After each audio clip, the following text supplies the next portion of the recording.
Un matin, dans un hôpital parisien, un grand patron faisait ce qu'on appelle la visite, c'est-à-dire que suivi de son assistante, ses assistants, des internes et des externes, il s'arrêtait devant les lits de tous les malades. Il s'est immobilisé devant celui d'une vieille femme. Et il a dit à son assistant, qu'est-ce qu'elle a? Son assistant lui a dit, justement, nous ne savons pas. Nous avons fait tous les examens, toutes les analyses, toutes les radios, puis nous ne trouvons rien. Et tout bas, il ajoute, elle est en train de mourir et on ne sait pas de quoi.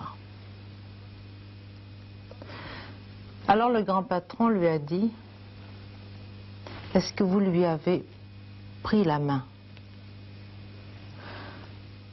Parce que quand un médecin est en face d'un malade, la première chose qu'il doit faire, c'est de lui prendre la main.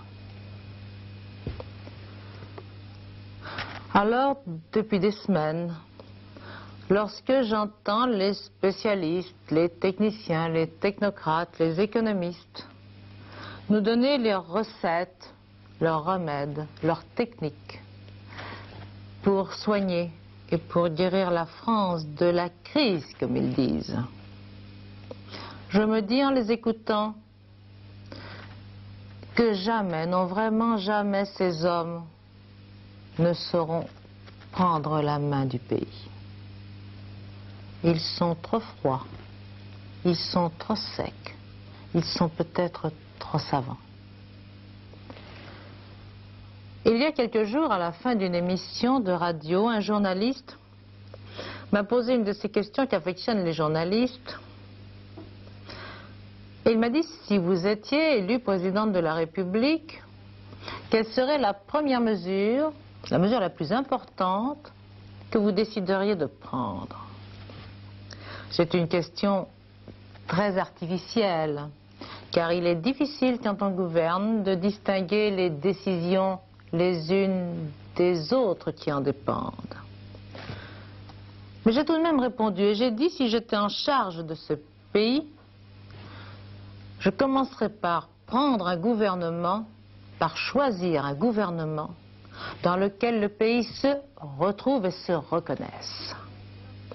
Un gouvernement qui soit composé d'hommes et de femmes qui savent comme tous les Français ce qu'est le risque, ce qu'est la responsabilité, ce que sont les difficultés, ce que sont les dangers.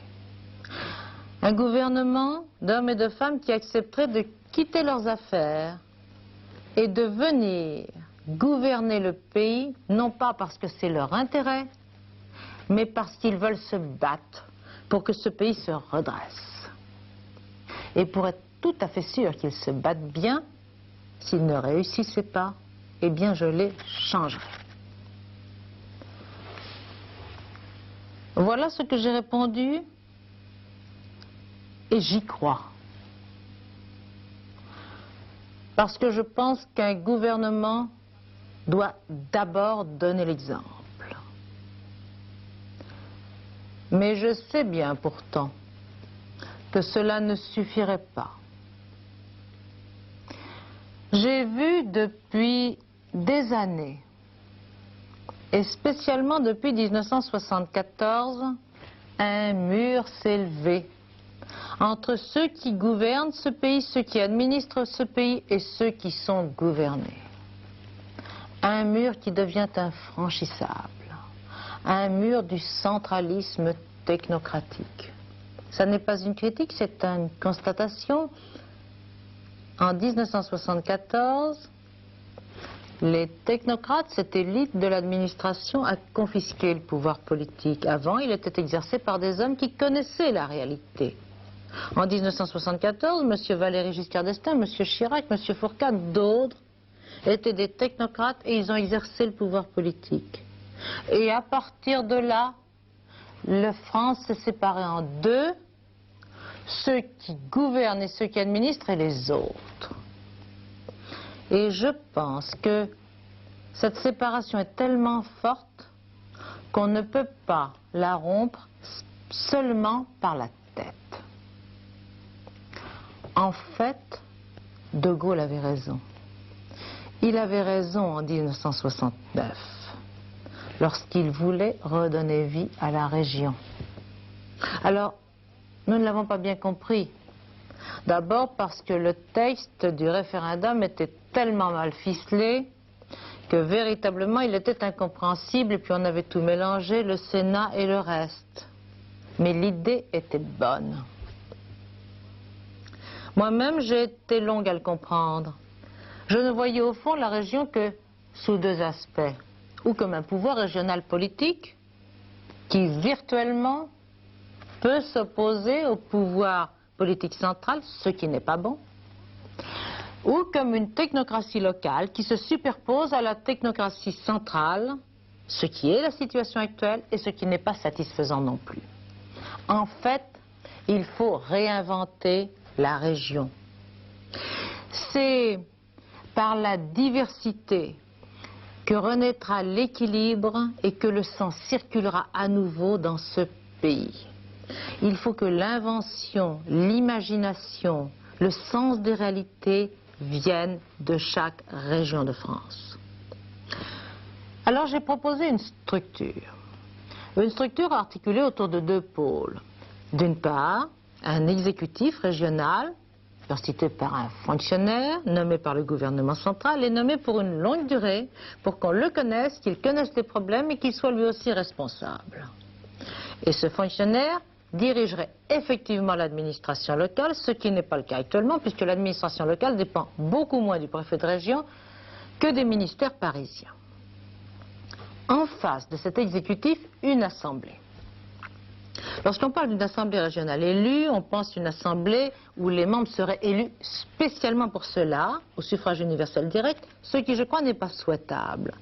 D'abord parce qu'il y a un risque de rivalité politique avec l'Assemblée nationale, mais surtout parce que des hommes élus dans ces conditions seraient évidemment des hommes de parti et nous retrouverions le poids des partis. Alors je trouve véritablement que pour ce qui est du poids des partis, ça suffit comme ça, nous avons notre compte.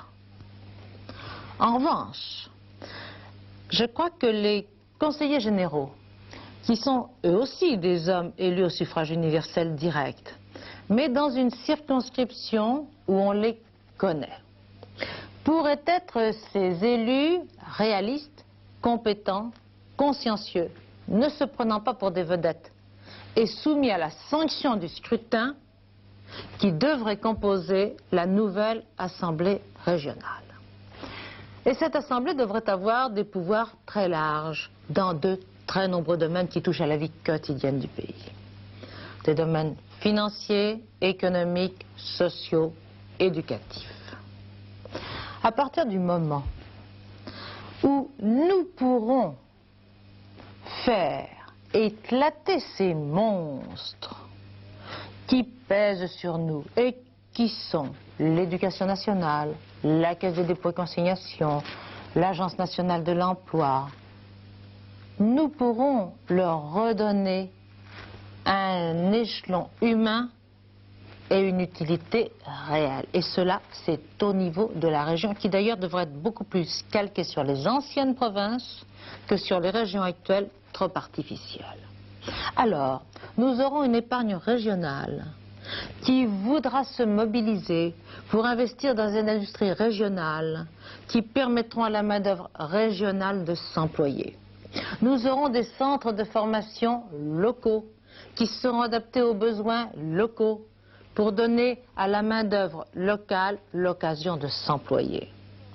Nous aurons une caisse des dépôts dont des organismes comme la Caisse nationale immobilière seront démembrés et éclateront. C'est le plus grand constructeur de France. Or, chacun sait que le problème du chômage, nous pouvons l'aborder à court terme d'abord au niveau de la construction, parce que c'est là qu'on crée des emplois. Mais ça aussi, ça se fait à l'échelon régional. Et ça se fait d'une manière raisonnable. Et lorsqu'un fonctionnaire breton ou alsacien parlera avec un élu breton ou alsacien des problèmes des citoyens bretons ou alsaciens, eh bien déjà les choses iront mieux. Et je pense en particulier que c'est ainsi qu'on pourra mieux régler un problème qui est lui aussi capital, qui est celui de la responsabilité des fonctionnaires et des agents de l'État. Parce qu'il n'est pas possible qu'il y ait deux catégories de citoyens, ceux qui sont responsables et soumis au risque et ceux qui ne le sont pas. Alors je dis depuis des mois qu'il faut que les fonctionnaires et les agents de l'État retrouvent une responsabilité et un sens du risque qui peut seulement réconcilier les deux catégories de Français que sont actuellement les fonctionnaires et les autres.